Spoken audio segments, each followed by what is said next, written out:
What's good, y'all? It's your boy Ross back at again with another video. So we gotta talk about what happened on this episode of Friday Night SmackDown. Now, there was some good wrestling on this show, but I'm still not the biggest fan of the 3 hour format for SmackDown, at least on a weekly basis. I love the fact that Netflix does have that flexibility, so it's not always going to be 3 hours like we saw this past Monday. And I wish that could be the case for SmackDown, but obviously it's on network television, so they have a slot that they have to fill. And you can tell in certain segments and in certain situations that they're just filling up space to try to fill out the show. But there was some good wrestling on the show.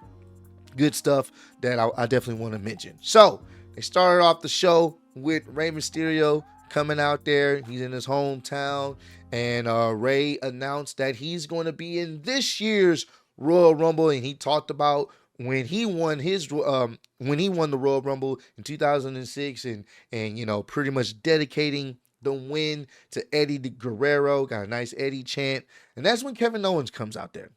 Kevin Owens comes out there, and you already know the thing about Kevin Owens.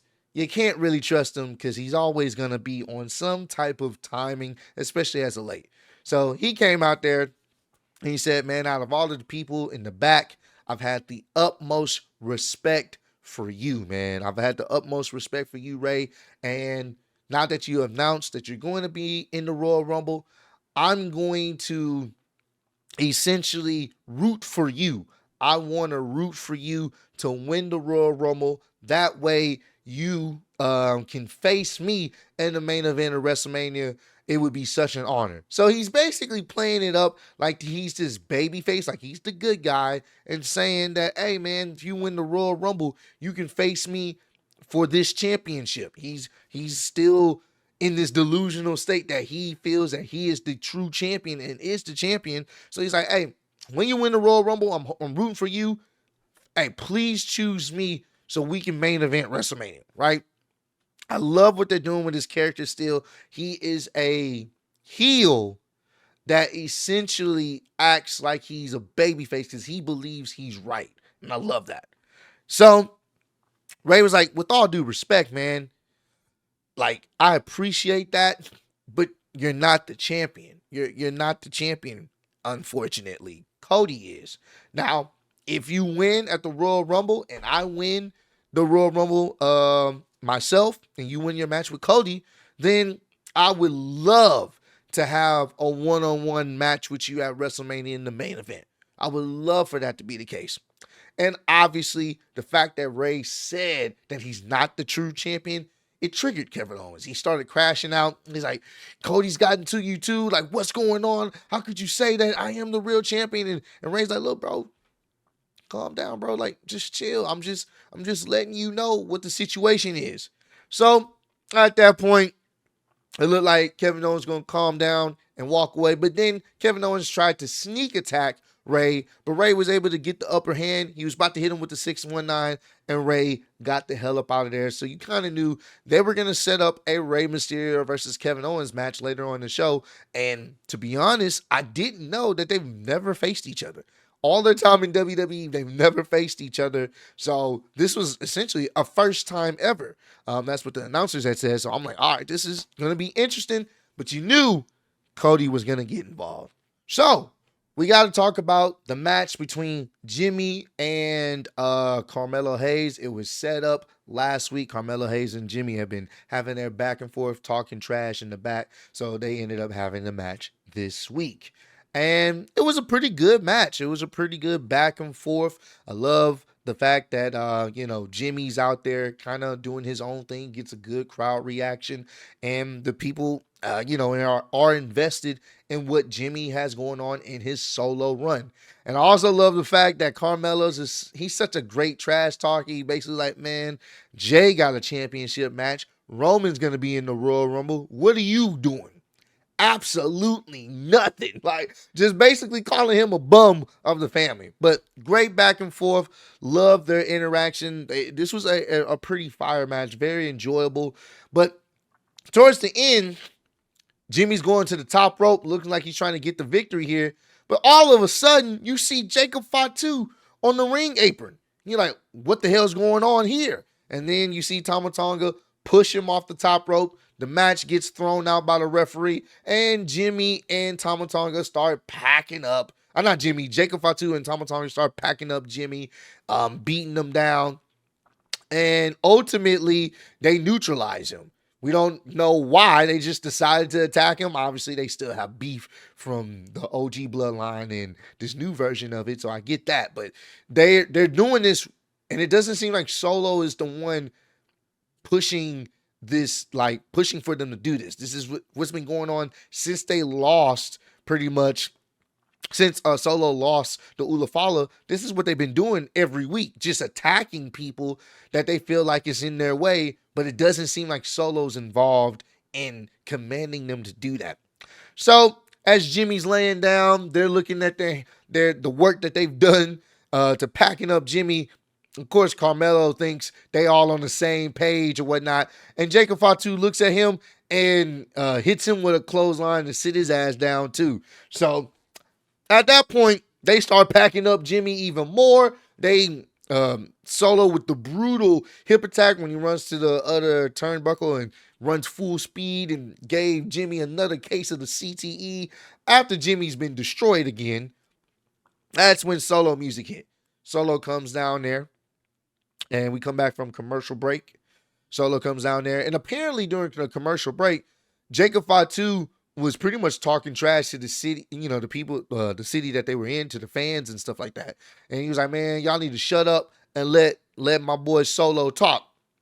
So we come back from the commercial break. We don't see that in the United States, but other places get to see that extra footage. Come back, and Solo's trying to talk, but he can't. He can't even say any words. They're booing him out the building.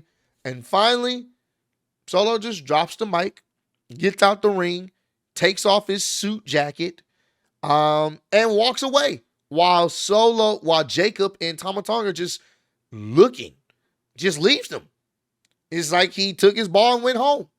We don't know what that means. So at this point, Jacob picks up the microphone and he lets everybody know. He puts everybody on notice, like, we just getting started. Y'all think this is the worst we can do? Nah, we just getting started. We putting everybody on notice. This is how things are going to be. If you got a problem with it, we don't care. We don't care if you cheer us. We don't care if you boo us, but you will respect us. So it seems like Jacob and Tama Tonga, they're going to be doing their own thing. That's what it seems like. And it seems like Jacob is going to be kind of running things between them. I don't know. But I will say I liked the promo. It was intense, and you believe everything he said. And it seems like Jacob's going to be doing his own thing. It seemed like Solo took his ball and went home. And Jacob was like, well, we still going to cause havoc. So if you got a problem with it, we don't give a damn. So I'm all for it. I'm all for a little tag team run of Tama Tonga and Jacob Fatu doing things on their own. Solos can't stop them, or Solo's not being the one giving out the orders. They're kind of just doing what they want to do. So after that was said, LA Knight's music hit. LA Knight runs down there, and LA Knight, he's on timing. He starts fighting them 2v1, but ultimately the numbers game get the best of him. Then Braun Strowman comes out there, and he dispatches. Damn, that was a loud Amber Alert. Sorry about that, y'all. But he dispatches Tama Tonga with ease, threw him away like a sack of potatoes on the outside of the ring. Just get out of here. And then they started teasing Jacob Fatu and Braun Strowman locking up, getting ready to throw hands. But then as Jacob's ready to go, that's when Tama Tonga pulls him out of the ring. So I thought that was a nice tease. And apparently we're going to get that match, Jacob Fatu versus Braun Strowman, at Saturday night's main event. So that should be fun. This was good. I love what they're doing with Jacob. He's starting to be more active on the microphone. And I mean, he's him, bro. He's him. So it may be something where they lead to a Jacob and Solo at some point. I think that's going to be the destination they go to. We just don't know when and how it's going to happen. But I love this segment, and I can't wait to see how things are going to play out with this Braun Strowman and Jacob Fatu match, because I'm expecting it to be a car wreck. They go to the back, and Nick Aldis runs into Cody Rhodes, and he basically tells Cody Rhodes, like, look, I made some revisions to the contract. I need you and Kevin Owens to sign the contract. And that way there's no issues going in, no issues coming out of the Royal Rumble. We're not trying to have an incident like we did at Saturday night's main event. So I need y'all to sign this revision, this new version of the contract, and we'll go from there. So later on in the show, Nick Aldis asked the same thing for Kevin Owens. Kevin Owens is getting ready for his match with Rey Mysterio. Nick Aldis asked him, hey, I need you to sign this contract. There's been some changes. And then afterwards, we can get this going, the match between you and Cody Rhodes. And Kevin looks, he's like, bro, where's Cody's signature? I'm not signing this. I'm not signing this until Cody signs this. He's like, get out of my face, man. So they get the match going between Rey Mysterio and Kevin Owens. Pretty fun match. Crowd was into it. It was a nice back and forth. Kevin Owens definitely healing it up. He had a frog splash at one point in the match. He did the little Eddie shimmy, hit the frog splash, got some boos. Like he was really healing it up. But ultimately, there was a spot where Kevin had jumped from the top rope to do his swanton.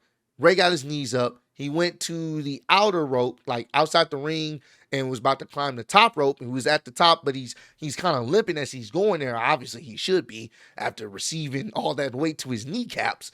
So we know his history with his knees. So he gets to the top rope, and Kevin Owens sees this. So what he does, he purposely falls into the referee. The referee bumps the top rope. Then that's how Ray ends up getting hung up on the top rope, and then Kevin Owens is able to hit him with the pretty much the pop-up power bomb and pin him for the 1, 2, 3. So he low-key cheated, but made it seem like he didn't cheat. He just purposely bumped into the ref. Ref hit the top rope, and Ray ends up falling, and that's how he ends up winning.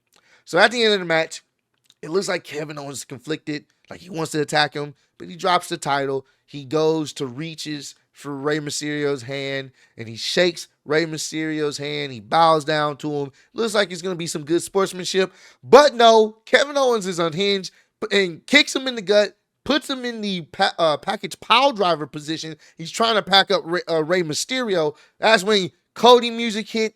There's no high-fiving the fans, nothing. It's straight on-site action. Cody runs down to the ring, and they start brawling.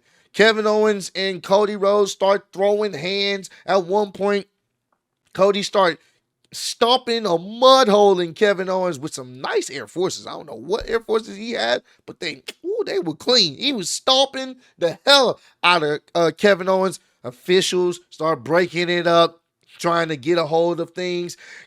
Cody's just scratching and clawing to get at him. So then Cody said, screw this, runs to the other side of the ring, and then pretty much tackles Kevin Owens over the announce table. They start brawling, and he's just trying to gouge at him, just trying to rip him apart. And I love to see this from Cody because this is what I want. It is okay for your baby face to be upset. It's okay for your baby face to have anger, especially when they've been done wrong. When someone tries to end your career in a storyline, doesn't matter if you're this ultimate babyface, there should be a time where someone crossed that line, they crossed it, now it's up. There's no Mr. Nice Guy.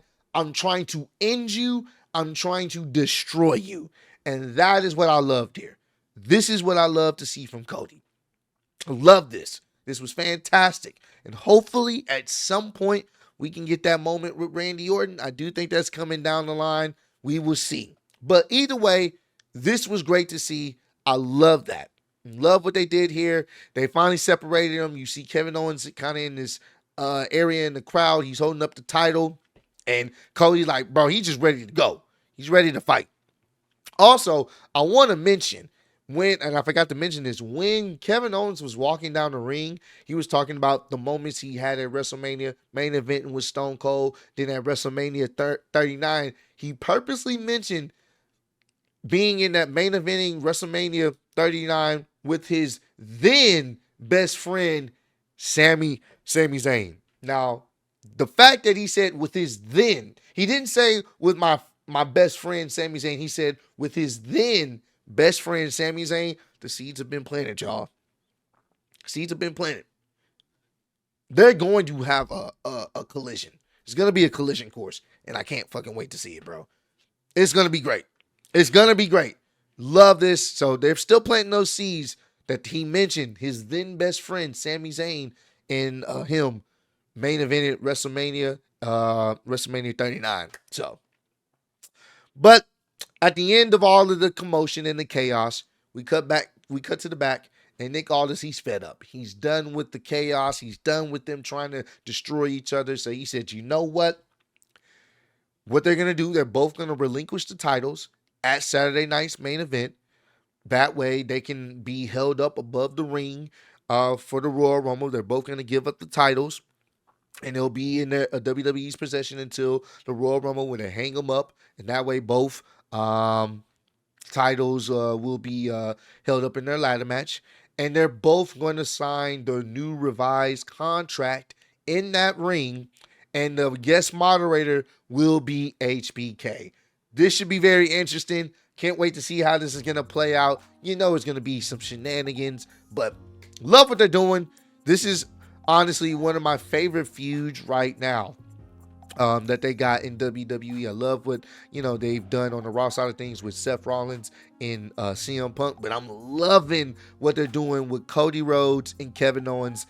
This has been good. This has been really entertaining, and I can't wait to see pretty much the finale of this at this year's Royal Rumble. I think that ladder match is going to be fantastic. So comment down below. Let me know what you guys enjoyed the most about SmackDown. For me, this was my favorite part of the show. I really, truly enjoyed this. I'm looking forward to seeing how things are going to play out for that contract signing. But I appreciate all love, support. Road to 150K. Appreciate y'all kicking it with me. See you on the next one. Peace.